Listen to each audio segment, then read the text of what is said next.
Also working the latest on the Taliban takeover of Afghanistan. 4,000 U.S. troops are expected to be on the ground there by the end of the day to help the evacuation efforts. The Biden administration says up to 800 people were flown out overnight, and there are plans to pick up the pace. CBS News reports calls are going out to thousands of American citizens in Afghanistan with instructions on how to get to the airport and where to go when they arrive. Pentagon spokesman John Kirby adds the U.S. has been in touch with Taliban commanders as fighters reportedly patrol the streets outside the airport.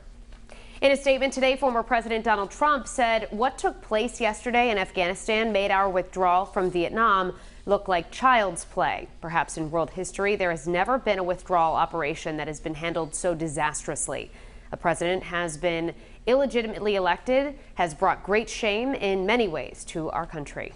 12 News reporter Courtney Carter spoke to a local international relations expert to get his thoughts on the Taliban takeover, its lasting impacts, and what happens next. Courtney?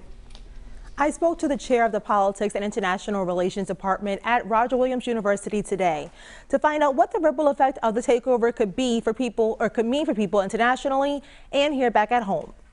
The Taliban back in charge in Afghanistan after nearly 20 years.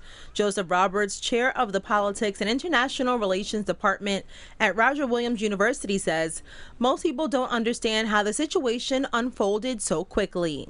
I think there's a great deal of corruption in the government. I think most would have expected that the Taliban would eventually have returned, but I don't think anybody expected the wholesale abandonment. On Monday, President Biden defended his decision to withdraw, and he says the U.S. military will remain long enough to get Americans and allies out of the country. Lawmakers say they have questions about why the U.S. wasn't better prepared for a worst-case scenario. But Roberts says the effect of this worst-case scenario are drastic. The biggest thing that we're seeing in Afghanistan is the frustration of the people who had made the most gains, women, human rights. The initiative to educate Afghan women, a Providence-based group, released an open letter Tuesday, speaking about the effects on women. Those folks have really been decimated by the return of the Taliban. And I think you're seeing some of that frustration and anxiety. But what effect, if any, will this have on America? He says it's too early to call.